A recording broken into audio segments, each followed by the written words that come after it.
찬미예수 사랑합니다. 네, 일주일이 정말 빨리빨리 지나가는 것 같습니다. 많이 뵙고 싶었습니다. 오늘은 예수님께서 정말 가장 고통스러웠던 순간에, 가장 힘든 그 순간에 당신을 죽이려고 했던 그 사람들을 용서하는 기도를 하시죠. 아버지, 저 사람들을 용서하여 주십시오. 그들은 자기가 하는 일을 모릅니다. 오늘 이 치유 세미나를 통해서 나와 관계가 단절되었거나 나와 관계가 좋지 않은 사람들을 위해서 기도하고 봉헌하셨으면 좋겠습니다. 오늘 예수님께서 원수를 사랑하는 그 큰 사랑을 저에게도 내려주시기를 기도하시고, 정말 큰 사랑, 용서할 수 없는 그 사람을 용서할 수 있는 그 용서하는 사랑을 저에게 내려주시기를 간절히 기도하는 마음으로 이 찬양 봉헌하도록 하겠습니다. 용서하는 사랑 함께 하도록 하겠습니다.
주님, 저에게 용서할 수 있는 힘을 주소서. 주님, 제가 사랑할 수 있게 해주소서. 사랑할 수 있는 힘을 주소서.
찬미예수 사랑합니다. 그동안 오리엔테이션 완전한 치유를 시작으로 가정의 치유, 어둠의 치유, 영적인 치유 시간이 진행되었고 오늘은 관계의 치유를 주제로 진행됩니다.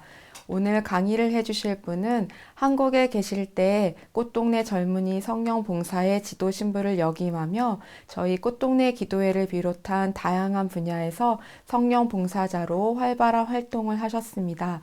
그리고 지금은 교의신학 성령론 공부를 위해서 로마에 유학 중이신데요. 오늘 이 강의도 현지 로마에서 촬영을 해서 보내주셨습니다. 저희 예수의 꽃동네 형제회 성직 수도자 현진섭 바르톨로메오 신부님을 초대합니다. 시작 기도로 이 시간 하느님께 맡겨드립니다. 영상 속에 있는 기도문을 함께 합성으로 바치시겠습니다. 성부와 성자와 성령의 이름으로 아멘. 전능하시고 영원하신 하느님 아버지께서는 앓는 사람에게 강복하시고 갖가지 은혜로 지켜주시니 주님께 애원하는 저희 기도를 들으시어 사랑하는데 장애가 되는 상처를 치유시켜 주소서.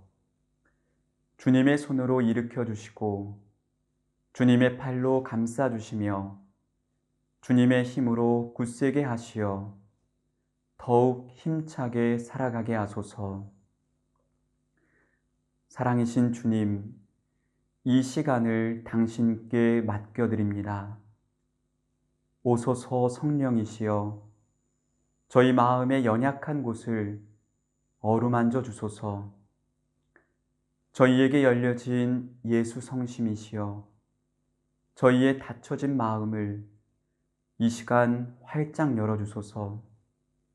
이 강의를 듣는 동안 당신께서 직접 우리 마음 속에 당신의 말씀을 새겨주소서. 우리 주 그리스도를 통하여 비나이다. 아멘. 전미 예수. 아멘. 사랑합니다. 사랑합니다. 네, 저는 예수의 꽃동네 형제회 현진섭 바르톨로메오 수사 신부입니다. 이렇게 영상으로 우리 사랑하는 꽃동네 가족분들, 또 우리 회원분들, 은인분들, 또 한국의 신자분들 뵙게 돼서 진심으로 감사드리고 매우 기쁩니다. 지금 여기는 이제 보시다시피 다락방입니다. 로마에 있는 다락방 경당인데 이 영상으로 함께하는 모든 분들의 치유를 위해서 지금 이곳에 로마에 있는 우리 수사수님들 함께 기도하는 마음으로 이 자리에 같이 하고 있습니다. 저는 많은 분들의 기도와 사랑 덕분에 로마에서 열심히 또 교의신학, 성령론 공부하면서 또 여기 계신 수사수님들과 같이 바티칸에 계시는 노숙인 분들 이렇게 도시락 나눠드리고 잘 지내고 있습니다. 하느님이 허락해 주신다면 내년 6월이면 한국에 돌아갈 수도 있는데 그때까지 또 기도 많이 부탁드리겠습니다. 제가 2년 전에 로마에 왔습니다. 그 전에는 총원에서 큰 공동체에서 있었습니다. 로마에서 남자 셋이 지내다가 수사님 한 분은 이제 공부를 마치시고 돌아가시고 남자 둘이 지내고 있는데 어떻게 생각하십니까? 남자 셋이서 남자 둘이서 지내는 게 쉬울까요? 안 쉬울까요? 제가 이제 너무 성격이 소심하고 때로는 이제 직설적이라서 자꾸 이제 형제들 마음을 아프게 하는 거죠. 그러면 이제 상대방은 저한테 이제 좀 삐지죠. 그러면 저는 그 모습을 보고 더 삐지고 그렇게 이제 서로 지지고 볶고 사는 거죠. 그렇게 지내다가 제가 2달 정도는 이렇게 로마에서 혼자 지낼 수 있는 시간이 왔습니다. 그때는 더 좋았을까요? 아니면은 더 안 좋았을까요? 수님 영상을 보지 마시고 저를 바라봐 주시면 좋았을까요? 안 좋았을까요? 좋았어요. 네, 좋았습니다. 얼마나 이제 편한지 모릅니다. 왜냐하면 서로 맞출 것도 없고 부딪힐 것도 없고 그러다 보니까 정말 문제가 하나도 없는 거예요. 문제 없이 2달간 살았어요. 그런데 이 진짜 문제는 뭐였냐면 어려움이 없어지는 동시에 행복감도 없어졌어요. 왜냐하면 하느님께서는 이 관계 안에, 사랑의 관계 안에 하느님께서 가장 큰 행복의 신비를 숨겨두셨기 때문입니다. 요한일서 4장 8절을 보면 사랑하지 않는 사람은 하느님을 알지 못한다고 있습니다. 내가 사랑할 때 그 안에서 하느님의 사랑을 만나게 되는데 사랑할 사람이 없으니까 그만큼 사랑 안에서 하느님을 못 만나는 거죠. 그래서 교회 헌장 9항에 보면 참 아름다운 말이 써 있는데 하느님께서는 사람들을 서로 아무런 연결도 없이 개별적으로 거룩하게 하지 않으시고 오직 사람들이 백성을 이루어 진리 안에서 당신을 알고 당신을 거룩히 섬기도록 하셨다. 우리가 하느님을 아는 것, 그분을 사랑하는 것, 그래서 거룩해지는 길을 개별적으로 허락하신 것이 아니라는 거죠. 우리가 백성을 이루어서, 공동체를 이루어서, 가정생활을 이루어서, 부부생활을 이루어서 그 관계 안에 당신을 만나고 그것으로 우리가 거룩해지는 길을 허락하셨다는 겁니다. 그렇기 때문에 관계가 없다? 그러면 문제도 없습니다. 하지만 동시에 사랑도 없기 때문에 행복감도 없는 거죠. 그래서 관계의 깊이가, 사랑의 깊이가 곧 행복의 깊이인 것입니다. 그런데 관계가 쉽냐 어렵냐? 관계가 어렵습니다. 쉽지 않습니다.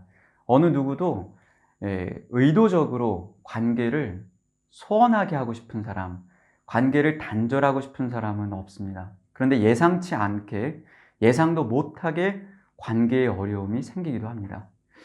루카복음 10장을 보면 예수님께서 마리아와 마르타의 집을 방문하십니다. 마리아와 마르타는 얼마나 기뻤겠어요. 예수님이 우리 집에 오시는데 마리아도 그렇고 마르타도 그렇고 각자 최선을 다합니다. 마리아는 손님을 집에 혼자 두면 안 되니까 마리아 나름대로 예수님과 같이 있는 거죠. 마르타는 손님 대접을 해야 되니까 본인 나름대로 움직이는 거죠. 각자 최선을 다하고 있고 예수님이 우리 집에 오신다는 가장 큰 기쁨이 있는데도 불구하고 아무도 의도치 않았는데 뭐가 생깁니까? 속상한 일이 생겨요. 마르타가 속상해 하잖아요. 아무도 의도치 않았는데 다 좋은 일을 하고 있는데 마르타는 혼자 일하는 게 속상한 겁니다. 루카복음 15장 탕자의 비유를 보면 아버지의 관대한 자비심과 용서가 나오고 작은 아들의 뉘우침이 나오죠. 여기서 부자 관계의 회복이 이루어지죠. 그런데 여기서도 속상함이 나옵니다. 큰아들이 아버지한테 서운함을 막 이야기하죠. 그 정도면 이제 큰아들이 자기 동생한테는 이게 얼마나 화가 나 있겠어요? 근데 아버지가 한 것은 자비심, 용서밖에 없어요.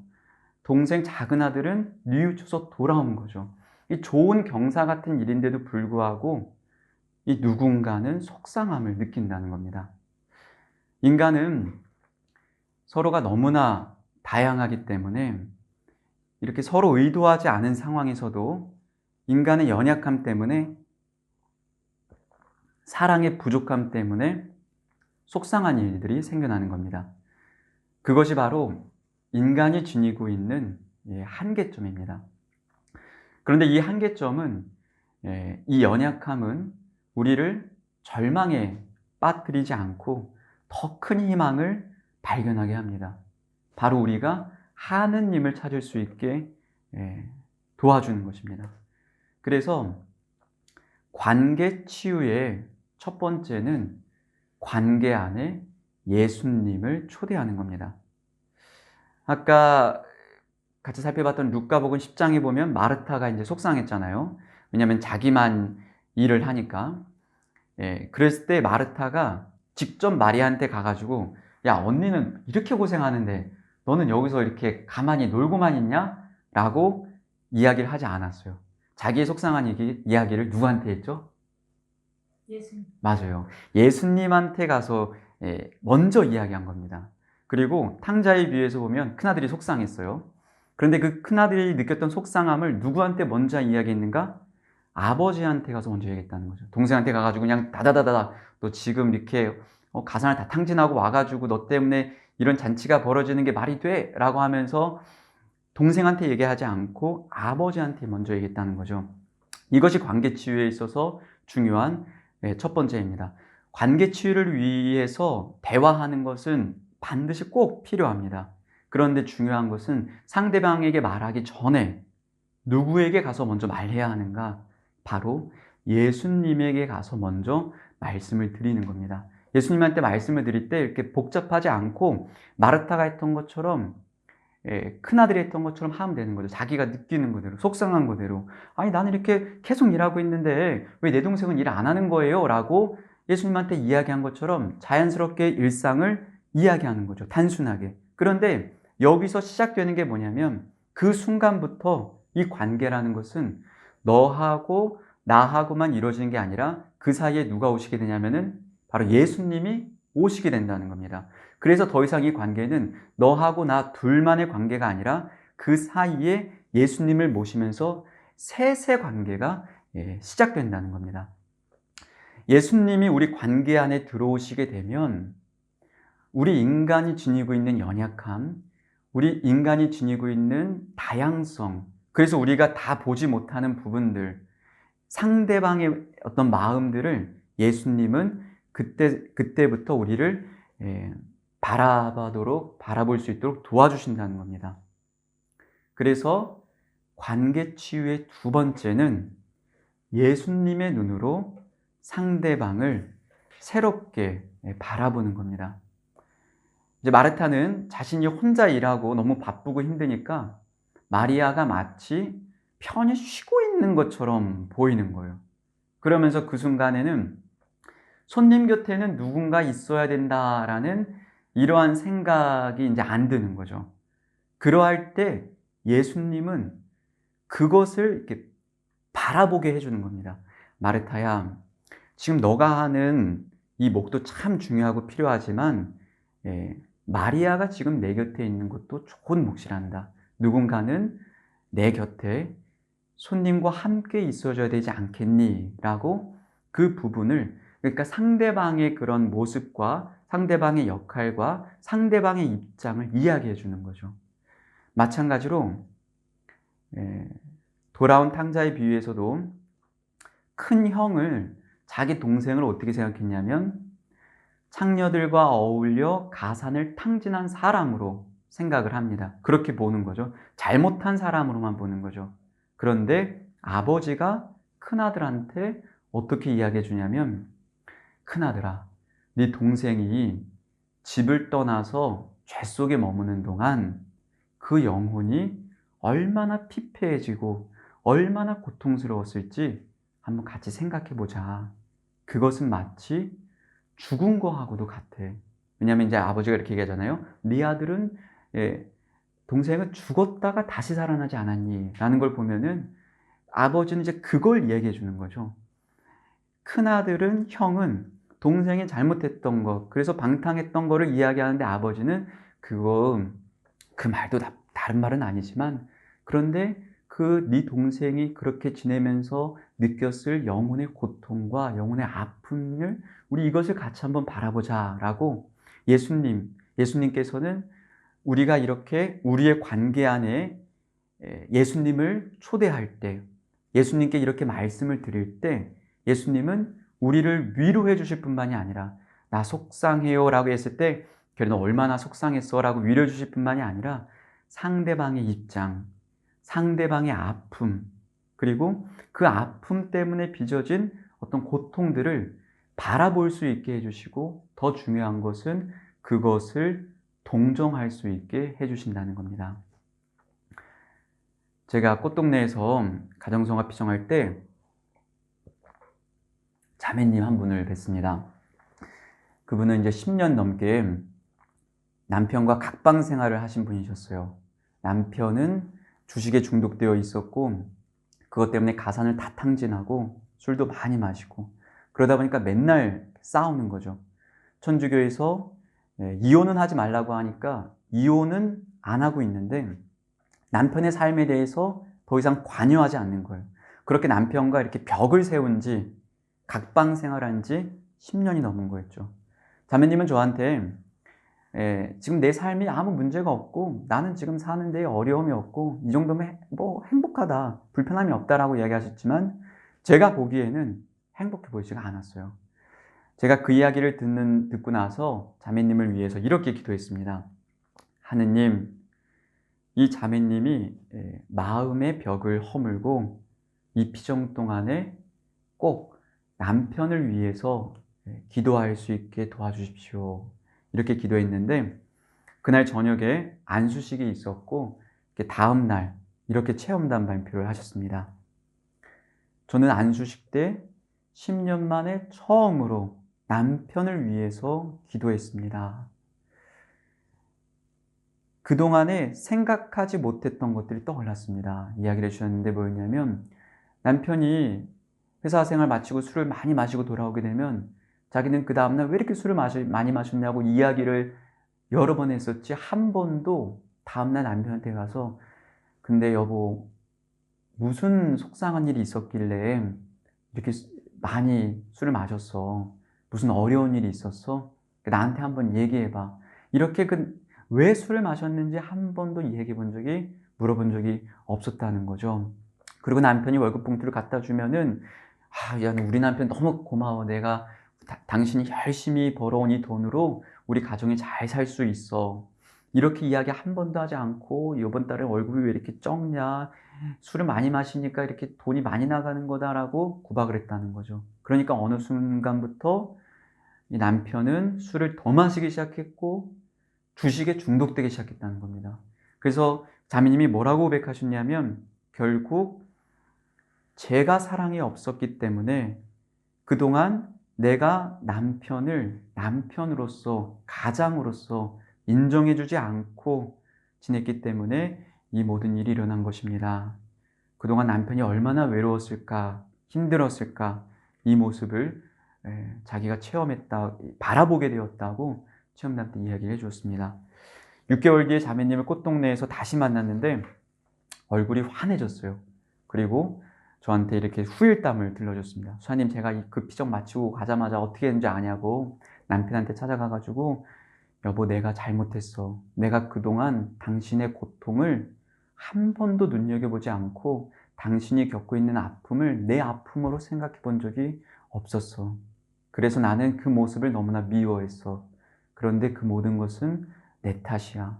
이렇게 자매님이 남편을 위해서 이렇게 고백하고 난 다음에 남편의 손을 잡고 그때부터 성당을 다녔다고 합니다. 그래서 6개월 뒤에는 남편이 세례 성사받고 그다음에 주식으로부터도 중독을 끊고 그리고 그때 저를 찾아봤을 때는 아이들 2명이 있었는데 자녀들도 너무 밝아졌다는 거죠. 왜냐면 엄마 아빠하고 둘이 분이 싸울 때는 자녀가 밝을 일이 없잖아요. 그래서 그렇게 오신 경험이 한 번 있습니다. 우리가 관계 안에 예수님을 이렇게 초대하게 되면 그 자매님이 안수식 때 남편을 위해서 기도한 거잖아요. 이 문제를 가지고 예수님한테 이야기한 거잖아요. 그랬을 때 예수님께서는 내가 그동안 바라보지 못했던 상대방의 아픔을 바라볼 수 있게 해준다는 거죠. 그리고 그것을 동정할 수 있게 해주신다는 겁니다. 그리고 상대방을 위해서 이처럼 또 기도할 수 있게 이끌어 주신다는 거죠. 그리고 더 중요한 것은 자매님이 했던 것처럼 내가 더 사랑하지 못했던 나의 잘못을 고백하게 이끌어 주신다는 겁니다. 야고보서 5장 16절에 이 말씀이 그대로 나와 있습니다. 서로 죄를 고백하고 서로 남을 위하여 기도하십시오. 그렇기 때문에 관계는 절대로 나하고 너만 단둘이 하는 게 아니다. 사소한 것이지만 자주 예수님께 관계 안에 있었던 속상한 것, 기쁜 거를 이야기하면서 같이 하는 거다. 그런데 우리가 일상 안에서 사실 이것을 굉장히 소홀히 하는 경향이 있습니다.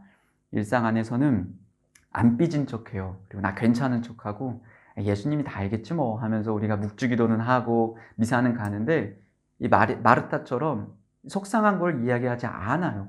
예수님이 다 아시겠죠 라고 하는 거죠. 그런데 실질적으로 우리 안에선 그런 감정이 나도 모르게 조금씩 이렇게 쌓이는 겁니다. 그래서 미움이 되는 거죠. 그런데 예수님은요, 우리가 이야기를 할 때 예수님이 우리 안에, 우리 관계 안으로 들어오는 겁니다. 뭐냐면 우리가 그분을 초대해드려야 되는 거죠. 예수님은 우리의 자유의지를 존중하기 때문에 우리 사이를 막 삐집고 억지로 들어오시는 게 아니라 그분께 우리의 문을 열어드리는 겁니다. 그래서 일상 안에서 마르타처럼, 큰형처럼 아버지에게 먼저, 예수님에게 먼저 이야기하는 겁니다. 그래서 그렇게 되면 이제 그 사람을 위해서 기도를 해주게 되는데, 그 사람을 위해서 기도하게 되는데, 어떻게 기도하면 좋으냐? 그 사람의 고통과 죽음을 대신하게 해달라고 이렇게 기도하는 겁니다. 이 기도는 예수님께서 우리를 구원하시기 위해서 바친 조건 없는 사랑의 기도입니다. 예수님께서 이들의 모든 잘못과 허물을 내가 대신 짊어질 테니까 이들을 구원해달라는, 용서해달라는 예수님의 가장 큰 사랑의 기도입니다. 그런데 우리가 제가 이 사람의 고통과 죽음을 대신하게 해주세요 라고 기도하면서 나 사실 고통과 죽음 대신할 마음이 없는데, 난 그렇게 큰 사랑이 없는데 이거 입으로만 떠드는 거 아니야? 이렇게 기도를 해도 되나? 라는 생각이 들 수도 있는데, 우리가 이렇게 기도함으로써 그런 마음을 저에게 달라는 거예요. 이 사람한테 그렇게 사랑을 실천할 수 있는 그 마음을 달라는 거죠. 저는 제가 소임지에 가면 지금까지 한 번도 빠지지 않고 하는 기도 중에 하나가 그겁니다. 함께 소임하는 수하수님들의 고통과 죽음을 대신하게 해달라고.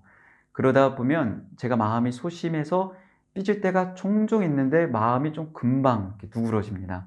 그리고 제가 로마에서도 이 기도의 은총을 체험했습니다. 한국에서 함께 지냈던 한 형제가 저에게 상처받았다는 것을 다른 형제를 통해서 듣게 됐어요. 그래서 그 형제와 대화를 하고 용서를 청하려고 연락을 시도했는데 연락을 안 받는 거예요. 마음이 굳어지고 힘든 거죠. 제가 그래서 인간적으로는 다가설 수 있는 방법이 없었어요. 그래서 6개월 정도 그 형제의 고통과 죽음을 대신하겠다고, 그리고 그 형제를 위해서 축복 기도를 바쳤는데, 부활절 날 그 형제에게 전화가 왔습니다. 그동안에 있었던 일을 서로 주고받으면서 서로 간에 용서를 청하고 또 화해를 하는 그런 관계 회복의 은총이 있었습니다. 여러분들도 서로의 고통과 죽음을 대신하는 기도를 꼭 바쳐보시기 바랍니다. 이거 특효약입니다. 그래서 꼭 해보시기를 말씀드립니다. 관계 치유의 세 번째는 서로의 짐을 져주는 것입니다. 사랑으로 덮어주는 겁니다. 인간은 누구나 상처를 지니고 있습니다. 그리고 이 상처가 의식적으로나 무의식적으로나 올라와서 사람을 괴롭힙니다. 때로는 나조차도 내 스스로가 왜 그러는지 이해가 안 될 만큼 어떨 때는 막 화를 내기도 하고, 어떨 때는 감정이 주체가 안 되기도 하고, 어떨 때는 막 고립이 되기도 하고, 어떨 때는 상처를 받을까 봐 두려워서 피하게 되기도 하는데, 이게 내 스스로가 나를 컨트롤하기 어려울 만큼 이미 내 안에 상처가 있기 때문에 그렇습니다. 근데 중요한 것은 나도 그렇고 상대방도 그렇고 우리 모두가 상처를 안고 발버둥치는 사람들입니다. 그러할 때 우리가 이 상처라는 것에 짓눌려서 사랑을 포기하지 않고 관계를 회복하는 길은 갈라티아서 6장 2절 말씀입니다. 서로 남의 짐을 져주십시오. 고린토전서 13장 7절의 말씀입니다. 사랑으로 모든 것을 덮어주십시오. 상처에서 나오는 행동들을 누군가 덮어주는 겁니다. 그러면 상처는 아물고 새로운 사랑이 시작됩니다. 제가 유기선자 때, 신학생일 때 독거 어르신 할머니를 방문했는데 그분은 상처가 굉장히 많은 분이셨어요. 태어날 때부터 소아마비로 태어나시고 결혼한 지 얼마 안 되셔 남편이 부탄가스 중독으로 길거리에서 객사하시고 혼자 장애 수급으로 어렵게 살아가는데 오늘 칼등 강도가 와가지고 할머니 사는 집을 다 뒤져서 돈을 다 가져가고, 그리고 이웃 한 명이 있는데 그 이웃은 할머니가 이제 못 걸으시니까 대신 심부름을 해준다는 명목으로 해서 100원짜리를 300원 받고 500원짜리를 1,500원 받고 돈을 그렇게 해서 이제 빼앗아가는 이웃이었어요. 그러다 보니까 할머니가 더 이상 사람을 믿고 싶지 않은 거예요. 그래서 어떻게 사셨냐면 방 한 칸인데 쓰레기란 쓰레기를 다 갖다 놓고 문이란 문은 다 걸어 잠그고 본인 누울 수 있는 공간밖에 없는 곳이었어요. 제가 그분을 뵙게 되었는데 그분은 제가 뭐를 갖다 드려도 이렇게 계속 이렇게 욕을 많이 하셨어요. 제가 하루는 순대를 사가지고 가면은 간은 어디 있냐고 그리고 욕하시고, 치킨을 사가지고 가면은 콜라는 어디 갔냐고 하고 욕을 하시고, 그러다 보니까 그 집에 있으면 정말 등 뒤에 식은땀이 쭈루루 흘렸어요. 그래갖고 제가 그 집에 들어가기 전에 항상 하느님 상처 덜 받게 해주세요. 아멘. 이러고 이제 5년 정도 그 집을 꾸준히 다녔는데, 할머니가 자기가 지니고 있는 마음의 상처 때문에 사람과 담을 쌓았던 것들을 하나둘씩 풀으셨어요. 나중에는 이제 그 집을 같이 방문한 학생들이 이제 할머니 저 다음 주에 군대 입대해요 라고 말하면은 할머니가 자기가 있는 거 다 빼가지고 주고, 그 이야기를 그 전에 들으게 되면은 미리 선물을 준비해 놓으시고, 이렇게 마음이 조금씩 풀리시고 나중에는 마리아라는 이름으로 세례 성사를 받으셨습니다. 그리고 할머니가 자신을 찾아오는 사람은 그렇게 만나지만 절대로 세상 밖으로는 나가지 않으셨어요. 제가 할머니를 한번 꼬셔보려고 공원에 한번 같이 산책을 나가고 싶어서, 할머니가 돈을 좋아하시는데 할머니 제가 돈 드릴 테니까 같이 산책 나가자고 하니까 할머니 꿈쩍도 안 하셔요. 이게 이미 세상 밖으로 나가기는 너무나 상처가 큰 거죠. 그래서 저는 이제 이거는 안 되나 보다 포기를 했는데, 제가 이제 서품 받고 본원에서 소임을 하느냐고 할머니를 잘 찾아뵙지 못하니까 할머니가 어느 날 이제 운전할 줄 아는 사람한테 부탁을 해가지고 30년 만에 이제 처음으로 외출을 해서 제가 있는 꽃동네 저를 보러 이렇게 오셨어요. 그때 할머니가 저한테 이제 갈비탕을 사주시고, 그러면 절대 돈을 쓰는 분이 아니시거든요. 그리고 제가 그때 연수원에서 근무했는데 연수원에서 근무하는 직원들한테 맛있는 거 사주라고 또 이렇게 매점에 가가지고 잔뜩 한 박스를 사다 주시고, 그때 오셨을 때 제가 낙원묘지를 이렇게 보여드렸어요. 꽃동네 묘지. 그러면서 이렇게 말했죠. 누나, 이제 제가 이제 할머니라고 부르면 그분은 저한테 막 혼내켜요. 누나라고 불러야 되는데 연세는 75세예요. 누나, 나는 여기 살다가 죽으면 여기 묻히는데 누나도 혹시 하느님 나라 가게 되면 나랑 여기 같이 묻힐까? 이렇게 하니까 이제 근데 누나가 좋다고 그렇게 하자고. 그러고 나서 6개월 뒤에 세상을 떠나셨어요. 그래서 연고자가 안 계시니까 이제 꽃동네에서 제가 모셔가지고 3일장 잘 해드리고 장례미사하고 낙원묘지 이렇게 모셨습니다. 할머니가 인생의 고통 안에서 받으신 상처, 사람에게 받은 상처, 닫혀진 마음, 끊임없이 욕을 하고 화를 내고 미움을 지니고 있을 때 누군가는 그 상처에서 기인하는 행동들, 어려움들을 이렇게 덮어주는 것, 이렇게 사랑하는 것, 그때 그 상처가 치유됩니다. 그리고 그 안에서는 그 사랑이 꽃피게 되는 거죠. 그래서 관계 치유에 있어서 그 사람이 지니고 있는 모난 점, 도대체 왜 그러는 거지? 도대체 왜 이렇게 행동하는 거지? 도대체 이게 이해가 안 되는데, 우리는 모르지만 그 사람이 지니고 있는 마음의 아픔이 있는데, 야, 너 도대체 왜 그러는 거야? 이렇게 캐내잖아요. 그러면은 상처가 커지기만 하고 이렇게 긁어내기만 되는 거죠. 근데 그걸 물어볼 필요도 없이 그냥 덮어주는 거죠. 덮어주는 거. 그러할 때 서로 간의 관계가 치유되는 것입니다. 그런데 이 모든 것은 우리의 힘으로는 불가능합니다. 예수님께서 주시는 힘으로 이 모든 것이 가능합니다. 이거는 우리 말로써 하는 거하고는 다른 거죠. 그 중에서 우리에게 예수님께서 남겨주신, 관계를 위해서 남겨주신 큰 선물이 있는데, 큰 은총이 있는데 뭐냐면 바로 성사입니다. 특별히 고해성사와 성체성사입니다. 우리가 사랑을 재차 다짐하잖아요. 나 사랑해야지, 나 이제 다시 용기를 내야지 라고 재차 다짐을 하지만 지치게 되고 그렇게 되면 마음이 시들어지고 또 포기하고 싶어지는 거죠. 그런데 그럴 때마다 마음을 이렇게 새롭게 해주는 것, 다시 시작하게 해주는 것이 고해 성사인데 제가 성사를 드릴 때 신자분들도 또 수도자분들도 그렇고 이렇게 고백하신 경우가 있어요. 내가 지금 이 같은 고백을 몇 년째 하는지 모른다고. 내가 같은 고백을 계속 한다고. 그런데 고해 성사가 과연 이 사람하고의 관계를 낫게 해주는 건지 좋게 해주는 건지 나는 맨날 똑같은 걸 고백하는데 나는 맨날 그 자리에 있고 이게 나한테는 도저히 안 되는 것 같다고 이런 고백을 하실 때가 있습니다. 그때 저는 이렇게 말씀을 드렸습니다. 우리가 고백 성사를 계속 본다는 것, 누군가의 마음이 어렵기 때문에 고해 성사를 볼 때마다 그것을 고해한다는 건요, 우리가 제자리에 있다는 게 아니라 내가 그 사람을 사랑하는 노력을 그치지 않는다는 거죠. 그리고 내가 끊임없이 그 사랑을 하기 위해서 예수님 앞에 다가가서 은총을 청한다는 거죠. 예수님은 절대로 교황님 말씀처럼 우리를 용서하는데, 우리를 새로나게 하는데 지치는 분이 아니시라는 겁니다. 우리를 기다리시는 거죠. 그리고 오히려 이렇게 말씀하시죠. 야, 네가 그동안 사랑하기 위해서 얼마나 많은 노력을 했냐. 내가 다시금 너를 새롭게 해줄게. 다시금 너에게 용기를 줄게. 다시 한번 해보자. 과연 이것을 두고 예수님께서 너는 왜 제자리냐? 이렇게 말씀하실까? 절대 아니라는 겁니다.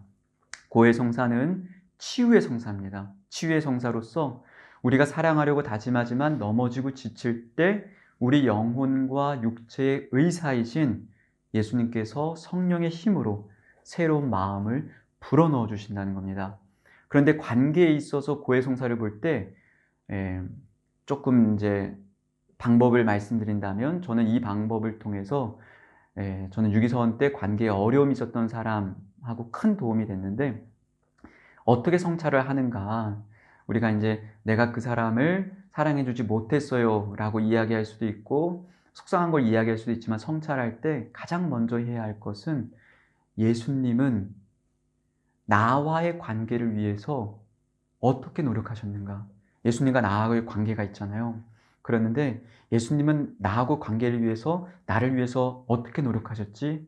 이것을 먼저 묵상하는 거죠. 왜냐하면 나는 끊임없이 예수님을 때로는 배신하고 등을 돌리고 멀어졌는데 그분은 나하고의 관계를 위해서 정말 죽은 힘을 다해서 나한테 계속 오시거든요. 그리고 죽을 힘을 다해서 나에게 이렇게 계속 말씀을 건네시고 계속 내 곁에 계시거든요. 그리고 나를 한 번도 너 나한테 왜 그랬어? 라고 말하지 않으시거든요. 예수님이 나하고의 관계에서 그분이 나를 어떻게 사랑했는지를 먼저 항상 한번 성찰해 보는 겁니다. 그리고 다른 거 이렇게 생각해 보지 마시고 나는 그런 사랑으로 그 사람과 함께 했는가 요거를 성찰하고 한번 고해 성사를 보시는 겁니다. 그러면 반드시 이 고백 성사에서 이 치유의 성사에서 우리가 새로운 마음을 주게 됩니다. 그런데 요거를 그치게 되면, 요거를 하지 않게 되면 그 사람이 나에게 상처를 준 것만 이야기한다든지 내가 힘들었어요, 나 그냥 사랑하지 잘 못했어요 이렇게만 얘기하면 어쩜 우리는 제자리 걸음일 수도 있지만 항상 예수님의 사랑에서부터 먼저 시작을 하는 겁니다. 그래서 고해 성사의 중요한 것은 사실은 성찰입니다. 그리고 참회입니다. 우리가 이렇게 고해 성사를 보게 되면 관계에 지치지 않습니다. 지쳤다 하더라도 반드시 다시금 일어날 수 있는 힘을 우리에게 주십니다. 다음으로 관계의 회복을 위해서 예수님이 주신 은총 중에서 또 하나가 바로 성체 성사입니다. 제가 성체의 중요성을 말씀드리기 위해서 로마에서 만난 친구 이야기를 들려드리겠습니다. 제가 재작년에 바티칸 광장에서 독일 노숙인 요크라는 형제 한 분을 저희 집에 모셨습니다. 이제 수녀님들이 바티칸 이제 그 전부터 도시락 봉사하시면서 이제 알고 계셨던 분이죠. 그러니까 사실 저희 집에 오실 수 있었던 거였죠. 그분의 몸 상태는 이미 암이 온몸에 퍼져 있는 상태였어요. 그래서 저희 집에 오셨는데 같이 지내면서 이제 이야기를 나누게 됐어요. 그 이야기를 들어보니까 가족들과 연을 끊은 지는 30년이 넘었고 30년간 유럽을 돌아다니면서 지내다가 제가 그분을 만나기 1년 전에 로마에 오신 거였어요. 그분 아주 젠틀한 신사, 독일 신사입니다. 그런데 얼굴 표정이 딱 굳어지는 순간이 있어요. 그리고 더 이상 말을 안 하고 싹 끊는 순간이 있는데 그게 언제냐면은 가족에 대해서 이야기를 꺼냈을 때, 그리고 이제 결혼했던 아내에 대한 이야기를 꺼냈을 때는 더 이상 말하고 싶지 않다고 딱 자르는 거였어요. 그리고 이제 임종이 거의 가까우니까 얼마 안 남았으니까 대사관에서 독일 직원이 나와갖고 의사를 물어봤어요. 다시 독일로 돌아가고 싶냐고. 근데 절대 안 돌아가고 싶다고. 그때도 얼마나 단호했는지 몰라요. 제가 그 모습을 보면서 보여지는 모습이 굉장히 젠틀하고 신사 같지만 그 마음속에 아픔이 있구나, 상처가 있구나. 그런데 이제 하느님께로 돌아가려면 하느님께로 가는 준비를 해야 하는데, 그러려면 이 아픔을, 상처를, 또 미워하는 사람을 용서해야 할 텐데 어떻게 도와줄 수가 있을까 좀 막막했어요. 왜냐하면 말을 꺼내기가 너무 이렇게 무섭게 차단하니까. 그래서 이제 저희가 했던 방법은 뭐였냐면, 이거는 왜 그렇게 했는지 모르겠는데 일단 같이 밥을 먹는 거였어요. 뭐냐면 이제 그때 요크가 거동이 너무 불편하고 저희가 요크를 모시던 방이 굉장히 좁아요. 그러니까 이제 식탁에서 같이는 먹을 수가 없으니까 항상 요크 밥을 따로 이렇게 차려드렸었는데, 그냥 저희가 쪽도 말도 모르겠다 싶어서 그냥 저기 접시에다가 우리 밥 다 퍼가지고 거기 셋이 쪼그려 앉아서 그냥 계속 같이 먹었어요. 이유는 그냥 혼자 밥 먹으면 좀 외롭지 않을까. 그래서 이제 그렇게 같이 밥을 먹고, 그 다음에 이제 같이 밥을 먹고 나서 묵주기도를 이제 매일 바쳤습니다. 그러면서 이제 조금씩 준비를 하면서 세례성사를 받으시고, 그 다음에 영성체도 하시고, 병자성사를 받으셨어요. 근데 이제 미사를 참여할 수 있는 힘이 없으시니까, 이제 그 미사하는 곳까지 오실 수도 없으시니까 매일 봉성체를 해드렸어요. 매일 성체를 영하셨어요. 그리고 성체를 영하실 때에는 정말 경건하게 눈을 감고 성체를 드린 다음에 기도를 하셨어요. 어느 날 제가 봉성체를 마치고 저녁에 이제 살며시 이야기를 꺼냈어요. 왜냐하면 이제 몸 상태가 점점 안 좋아지니까 이제 우리가 하느님 곁으로 가야 될 준비를 해야 될 것 같은데, 네가 가족에 대해서 이야기를 하는 걸 어려워하는 걸 내가 알아. 그렇지만 하느님 곁으로 가기 위해서는 서로를 용서하고 축복하는 게 필요해. 제가 이렇게 이야기를 하면서 이제 눈치를 보는 거죠. 그랬더니만 그때는 조용히 이제 고개를 이렇게 끄덕끄덕 하는 거예요. 그래가지고 지금까지 살면서 너에게 상처를 준 사람들, 그렇기 때문에 30년간 유럽을 떠돌아다닐 수밖에 없었던 그런 너의 마음에 아픔을 준 사람들, 그 사람들을 용서할 수 있겠어? 이렇게 물어보니까 또 조용히 고개를 끄덕 했어요. 그러면서 얼굴이 평안해졌어요. 그리고 조금 침묵이 흐른 다음에 저한테 이제 이렇게 고백을 했습니다. 있잖아, 내가 30년간 거리를 떠돌면서 친구도 가족도 연락할 수 있는 사람 하나 없이 구걸하고 꽁초를 주워 피워가면서 평생을 거리에서 살았는데, 너희가 마지막으로 내 가족이 돼서 너무 고마워. 그리고 내 마지막 순간을 너희와 함께 할 수 있어서 너무 고마워. 나는 너희랑 같이 지내고 기도하면서 살아계신 하느님을 느꼈어. 내가 이 세상을 떠나도 나는 바로 다시 너희 곁에 돌아와서 너희를 위해 기도해주고 도와줄 거야. 그렇게 이야기하고 일주일이 지나고 8월 15일 몇 시죠? 8시 15분 성모 승천 대축일에 성모님과 함께 세상을 떠났습니다. 제가 로마 생활을 하면서 잊혀지지 않는 제 마음속에 남아있는 친구입니다. 이 말씀을 드리는 이유는요, 요크가 하느님께 가기 위해서 30년간 떠돌면서 다시는 독일에 가고 싶지 않았던 이 마음을 과연 누가 용서할 수 있게 도와줬겠어요? 과연 누가 그 장벽을 허물어 주셨겠습니까? 바로 성체입니다. 저는 확신합니다. 성체예요. 매일 영했던 성체가 요크 안에서 마음을 풀어주고 친교를 맺게 도와준 겁니다. 성체는 친교의 성사입니다. 성체 성사는 친교의 성사죠. 예수님께서 우리와 하나 되기 위해서 작은 빵이 되셨어요. 그래서 우리 안에 오셨죠. 그래서 우리와 친교를 이루는 거예요. 관계를 이루는 거죠. 우리와 먹히시는 분이죠. 그렇게 친교를 이루시는 예수님께서 우리 안에 오셔서 가장 먼저 도와주시는 것은 우리의 친교를 도와주십니다. 우리가 다른 사람하고 소원했던 관계, 속상했던 관계, 부족했던 것을 이렇게 도와주시는 거예요. 친교를 이루도록 우리를 도와주시는 겁니다. 그래서 성체를 모시고 이렇게 한번 기도해 보세요. 저와 하나 되신 예수님, 당신과 이루는 이 일치 안에 저는 형제들과도 일치되기를 원합니다. 구체적으로 얘기하는 거죠. 제가 보니까 그래요. 이게 그냥 성물도 한다고, 그냥 조배한다고, 묵주기도 한다고, 매일 미사 간다고 모든 은총이 다 주어지는 거라기보다는 우리가 구체적인 삶의 자리 안에, 구체적인 필요성 안에 예수님을 그 자리에 계속 초대해야 되는 거예요. 그렇기 때문에 성체를 모시고 구체적으로 예수님 제 안에 하나되러 오셨죠?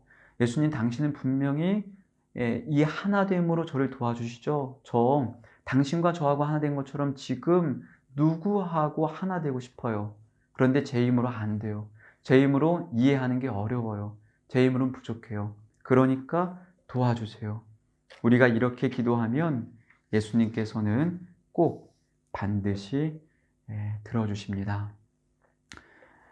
이 시간 짧게 어떻게 하면 우리가 이 관계 안에서 회복할 수 있는지에 대해서 이야기를 해봤는데, 이 모든 것을 우리가 실천할 수 있는 힘은 우리 예수님으로부터 마음의 위로를 받아야 됩니다. 그리고 이미 우리가 지니고 있는 상처는 이런 새로운 다시금 다가서기에 우리 마음을 어렵게 할 때도 많습니다. 그렇기 때문에 이 상처를 치유하는 시간을 가져야 됩니다. 지금부터 치유 기도를 같이 바치도록 하겠습니다. 영상에 함께 하시는 분들, 이 시간이 제가 보기엔 가장 중요한 시간입니다. 그래서 마음을 활짝 여시고 다른 옆에 있는 사람 신경 쓰지 마시고 나하고 하느님하고 계신다 생각을 하고 같이 이 시간 하겠습니다. 성부와 성자와 성령의 이름으로 아멘. 오소서 성령님, 이 시간 당신의 도우심이 필요합니다. 이 시간 저희 스스로는 다다를 수 없는 저희 깊은 내면 속에서 저희를 어루만져 주소서.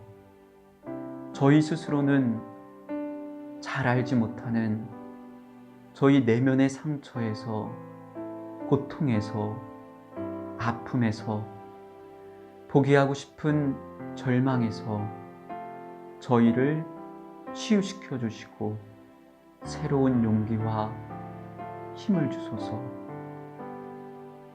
치유자이신 예수 그리스도님, 저희보다 먼저 상처를 입으신 예수님, 저는 너무나 쉽게 상처받습니다. 그러다 보니까 저는 관계를 맺는 것이 두렵습니다. 유리와 같이 쉽게 깨지는 제 마음을, 다른 사람의 말에, 행동에 쉽게 휩싸이는 제 모습을, 관계의 두려움을 안고 있는 저를 고쳐주십시오. 다 함께 심령으로 기도합니다. 안마수관모 요로로로 스메모 시오로로 스메모 안마수관모 요로로로 요로로 스메모 시오로로 스메모 아마스과 모이로로로 이로로로 스메모 슈로로 스메모 아마스과 모이로로로 이로로로 스메모 슈로로 스메모 아마스과 모이로로로 이로로로 스메모 슈로로 스메모 아마스과 모이로로로 이로로로 스메모 오이로로로 이로로로 스메모 슈로로 이로로 스메모 아마스과 모이로로로 이로로로 이로로 스메모 슈로로 스메모 오이로로로 이로로로 이로로 스메모 아마스과 모이로로로 이로로로 이로로로 스메모 이로로 스메모 아마스과 모이로로로 이로로로 이로로 이로로 스메모.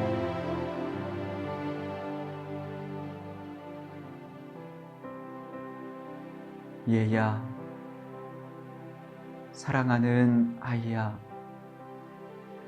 너는 보잘것없는 존재가 결코 아니란다. 너는 내쳐진 존재가 아니란다. 너는 실수로, 너는 우연으로 태어난 생명이 아니란다. 나는 너를 가장 큰 사랑으로 빚고 너에게 나의 입김을 불어넣어주고 그렇게 내 생명을 너에게 주었단다. 얘야, 참으로 소중하고 귀한 나의 아이야. 너는 나의 가장 큰 기쁨이라는 것을 잊지 말아다오. 주님, 제 안에 저도 모르는 오래된 상처가 있습니다. 건강하게 보내지 못하고 충분히 사랑하지 못했던 저의 어린 시절의 고통은 아직까지 저를 괴롭히고 있습니다. 저는 끊임없이 상대방을 탓하게 되고 제 감정에 고립돼서 내 감정을 읽어주지 않는다고, 나를 이해해주지 못한다고 떼를 쓰고 소리를 치곤 합니다. 그래도 허기가 채워지지 않으면 저는 일에, 때로는 영상에, 술에, 도박에, 성적인 쾌락에 중독되곤 합니다. 주님, 제가 왜 그러는지 당신은 알고 계십니까? 주님, 어떤 오래된 상처가 저를 자유롭지 못하고 끊임없이 괴롭게 하는지 당신은 알고 계십니까? 저의 외로웠던 어린 시절을, 두려웠던 어린 시절을 충분히 부모님 품에서 안겨보지 못하고 사랑받지 못했던 저의 외로움을 이 시간 당신께 맡겨드립니다. 오요로로로 요로로로 스메모 슈로로 요로로 스메모 아마스과모 요로로로 요로로로 요로로 스메모 슈로로 스메모 오요로로로 요로로로 요로로 스메모 아마스과모 요로로로 요로로로 요로로 스메모 요로로 스메모 아마스과모 요로로 요로로로 요로로 요로로 스메모. 하느님 아버지의 따뜻함이, 하느님 어머니의 따뜻함이 지금 우리를 안아주십니다. 지금 하느님께 우리의 품을 맡기십시오. 하느님께서 두 팔을 벌리고 우리의 작은 영혼을, 두려워하는 영혼을, 아파하는 영혼을, 한켠에 움츠러들고 있는 영혼을 안아주십니다. 하느님의 품 안에 그대로 안기십시오. 하느님의 아버지의 사랑에, 하느님의 따뜻한 어머니의 사랑에 그대로 안기십시오.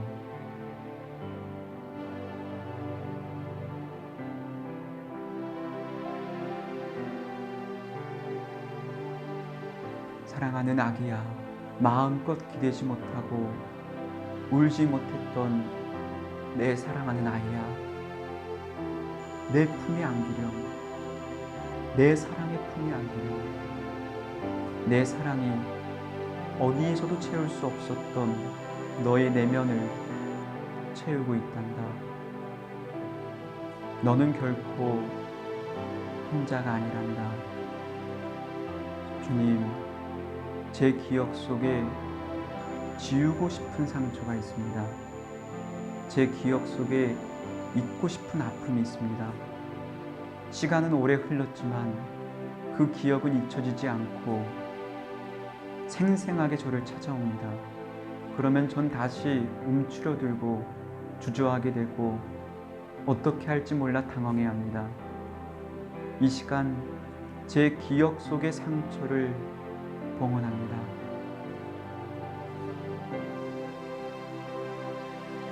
학창 시절에 당했던 폭행들, 괴롭힘들, 부모님이 자주 싸우는 모습을 바라봐야 했던 고통들, 부모님이 이혼했던 그 고통들, 가장 사랑했던 사람에게 배신당했던 아픔들, 하지 말았어야 했던 내 죄악의 순간들, 어린 시절에 부모님이 아닌 다른 사람의 손에, 다른 시설에서 자라야 했던 나의 아픔들, 다른 사람과 늘 비교당했던 나의 어린 시절들, 다른 누군가로부터 내 자신의 몸을 빼앗겼던 고통의 순간들, 하느님께 각자의 상처를 맡겨드립니다.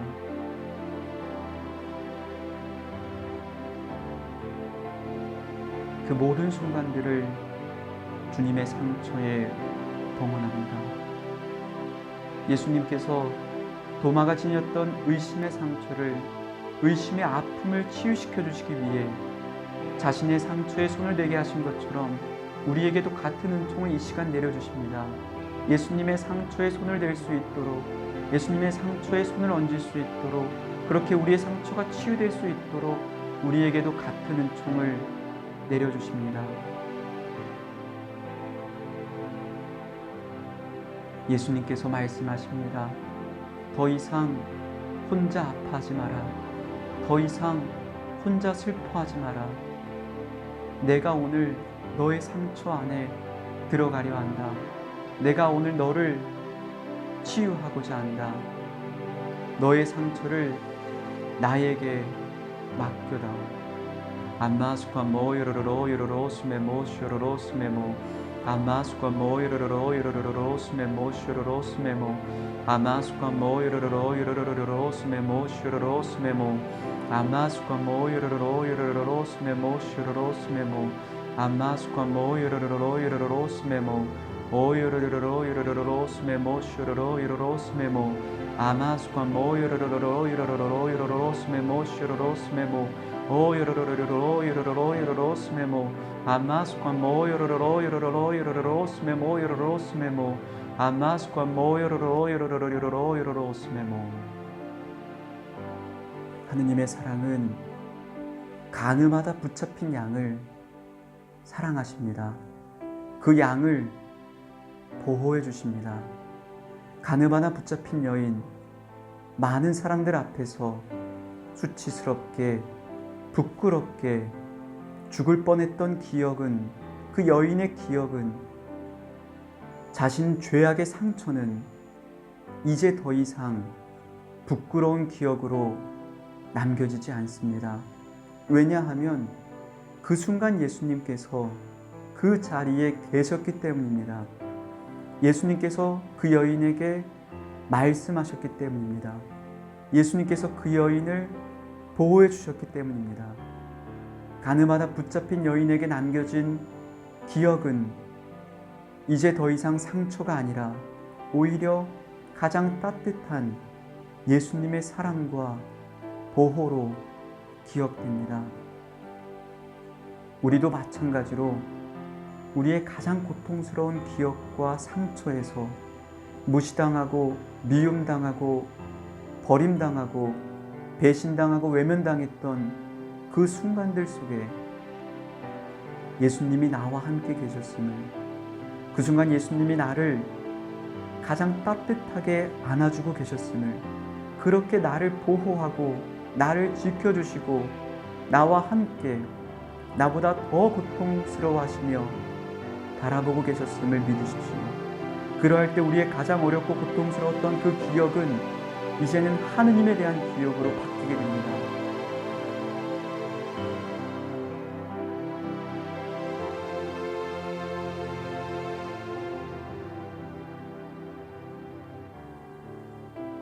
마지막으로 조용히 기도합니다. 현재 나를 가장 힘들게 하는 사람이 있다면, 현재 나와 가장 관계에 불편함을 겪고 있는 사람이 있다면 이렇게 기도합니다. 주님, 당신께서 조건 없이 저를 사랑하신 것처럼 저도 상대방을 조건 없이 사랑합니다. 그 사람이 잘해줄 때도 있었고 분명히 상처를 줄 때도 있었습니다. 아니, 전 지금 그 상처 때문에 힘겹습니다. 하지만 주님, 당신 때문에, 당신의 그 크신 사랑 때문에, 내가 먼저 입은 당신의 사랑 때문에 저는 상대방을, 배우자를, 형제를, 자매를, 친구를, 동료를 사랑합니다. 그리고 내 마음 속에서 용서하고 싶은 사람, 내 마음 속에서 자유롭지 못한 관계를 지닌 그 사람을 주님께 봉헌하십시오. 그리고 조용히 축복의 기도를 바칩니다.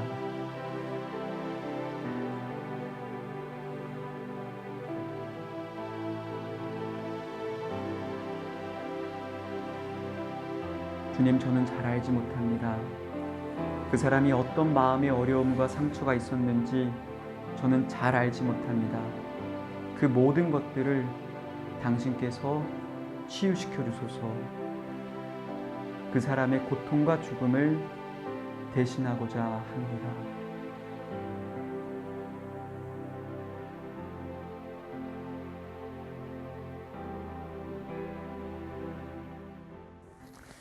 지금 이 영상 속에서만 기도하시는 것이 아니라 함께 기도했던 이 내용들을 조금 더 시간적 여유를 갖고 충분히 기도하시면 더 좋습니다. 나중에 같이 기도했던 부분들을 천천히 다시 보시면서 기도하시면 좋습니다. 그렇게 기도하신 분들 중에서 이제 제가 뵀던 분들은 잠을 자는데 꿈속에서 내가 알지 못했던 어떤 순간이 계속 떠올랐다, 또는 더 생생하게 기억이 되었다라고 느끼시는 분들은 치유의 과정이라고 생각을 하시면 되고, 아, 주님께서 그 순간에 우리와 함께 계셨구나, 이렇게 감사 기도를 드리시면 됩니다. 오늘날 순교는 어디에서 이루어지는가? 순교의 현장이 어디인가? 저는 관계 안에서 이루어진다고 생각을 합니다. 우리는 관계라는 사명 속에서 거룩함을 지닐 수 있도록, 당신을 증거할 수 있도록 불리움을 받았습니다. 왜냐하면 그 속에서 가장 큰 사랑, 하느님의 모습을 닮을 수 있기 때문입니다. 예수님께서 우리와의 관계를 포기하지 않고 마지막 피 한 방울까지 다 남겨주신 것처럼 우리도 누군가를 진심으로 끝까지 포기하지 않고 사랑하다 보면 나도 모르게 그 안에서 조금씩 예수님의 모습을 닮아가게 되는 겁니다. 어떤 경우는 내가 아무리 노력을 해도, 최선을 다해도 그 사람과의 관계가 도저히 나아지지 않는 경우도 있습니다. 나는 최선을 다하지만 끊임없이 상대방은 나를 무시하고 내 마음을 받아주지 않고, 때로는 나를 모욕하고 내 마음을 몰라줄 때, 그렇게 우리가 힘이 빠질 때, 더 이상은 못하겠다 싶을 때 우리는 사도행전의 말씀을 기억합니다. 사도행전 5장 41절에 이런 말씀이 있습니다. 사도들은 예수님의 이름으로 말미암아 모욕을 당할 수 있는 자격을 인정받았다고 기뻐하였다. 사도들은 예수님의 이름으로 말미암아서 모욕을 당한 것을 특별한 자격으로 생각했습니다. 그 자격을 인정받았다고 기뻐했습니다.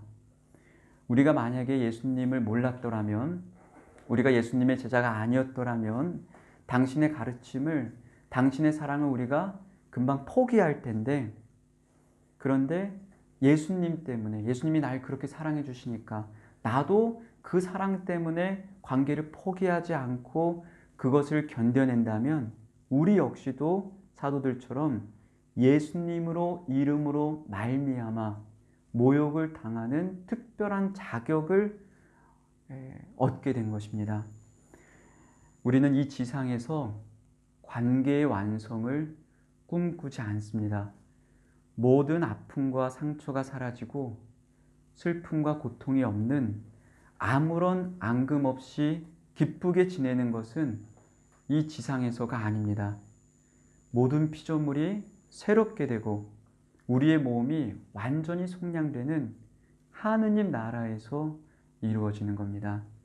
단지 우리는 그 나라에 대한 희망을 지니고 천국에 가기 위해서 이 순례의 여정에서 최선을 다해 사랑하는 겁니다.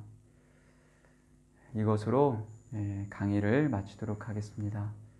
영광이 성부와 성자와 성령께 처음과 같이 이제와 항상 영원히 아멘. 성부와 성자와 성령의 이름으로 아멘. 사랑합니다. 감사합니다. 우리의 모든 관계를 주님께 맡겨드립니다.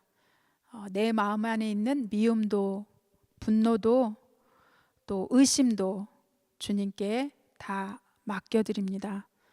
주님, 저의 삶 안에서 늘 항상 함께 해주시기를 기도합니다. 저에게 성령의 빛을 비추어서 늘 성령과 함께 살게 하소서.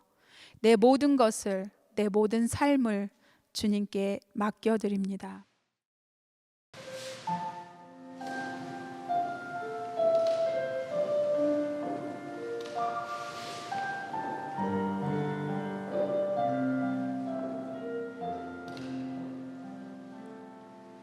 내 모든 걱정을 주님께,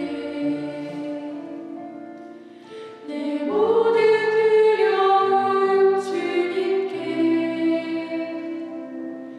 내 모든 의심을 주님께 맡겨드립니다.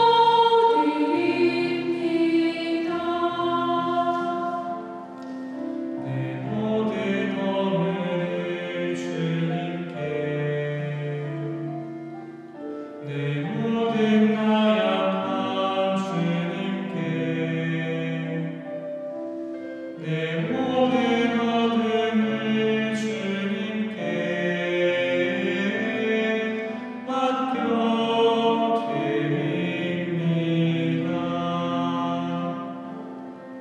내 모든 미움을 주님께, 내 모든 분노를 주님께, 내 모든 걱정을 주님께 맡겨드립니다.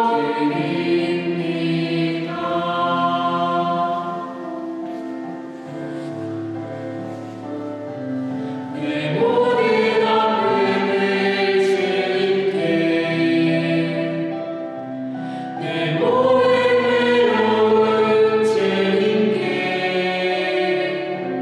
내 모든 고통을 주님께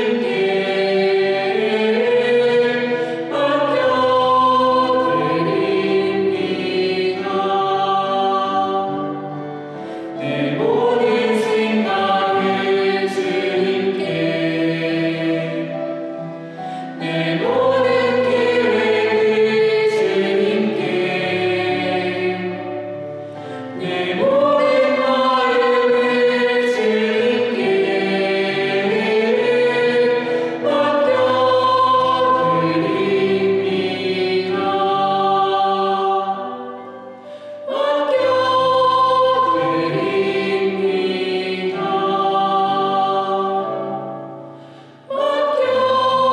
주님께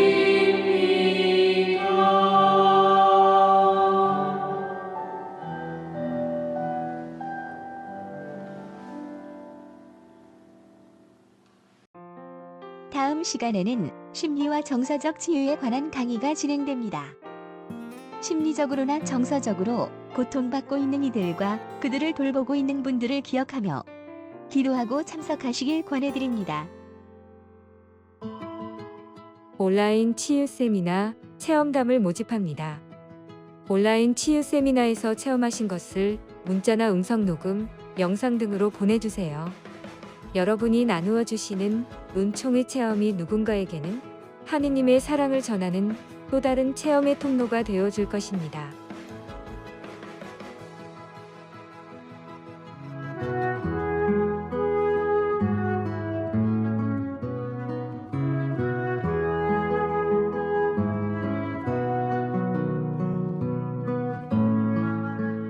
성부와 성자와 성령의 이름으로 아멘. 오소서 성령님, 당신의 빛 그 빛살을 하늘에서 내리소서. 가난한 이 아버지, 은총의 주님, 오시어 마음의 빛을 주소서. 가장 좋은 위로자, 영혼의 기쁜 손님, 생기 돋워 주소서. 일할 때의 휴식을, 무더울 때 바람을, 슬플 때의 위로를, 지복의 빛이시여 저희 맘 깊은 곳을 가득히 채우소서. 주님 도움 없으면 저희 삶 그 모든 것 이로운 것 없으리. 허물은 씻어주고 마른 땅 물 주시고 병든 것 고치소서. 굳은 마음 풀어주고 참 마음 데우시고 바른 길 이끄소서. 성령님을 믿으며 의지하는 이에게 치른을 베푸소서. 공덕을 쌓게 하고 구원의 문을 넘어 영복을 얻게 하소서. 아멘. 은총이 가득하신 마리아님 기뻐하소서. 주님께서 함께 계시니 여인 중에 복되시며 태중의 아들 예수님 또한 복되시나이다. 천주의 성모 마리아님, 이제야 저희 죽을 때 저희 죄인을 위하여 빌어주소서. 아멘. 은총이 가득하신 마리아님 기뻐하소서. 주님께서 함께 계시니 여인 중에 복되시며 태중의 아들 예수님 또한 복되시나이다. 천주의 성모 마리아님, 이제야 저희 죽을 때 저희 죄인을 위하여 빌어주소서. 아멘. 은총이 가득하신 마리아님 기뻐하소서. 주님께서 함께 계시니 여인 중에 복되시며 태중의 아들 예수님 또한 복되시나이다. 천주의 성모 마리아님, 이제야 저희 죽을 때 저희 죄인을 위하여 빌어주소서. 아멘. 성부와 성자와 성령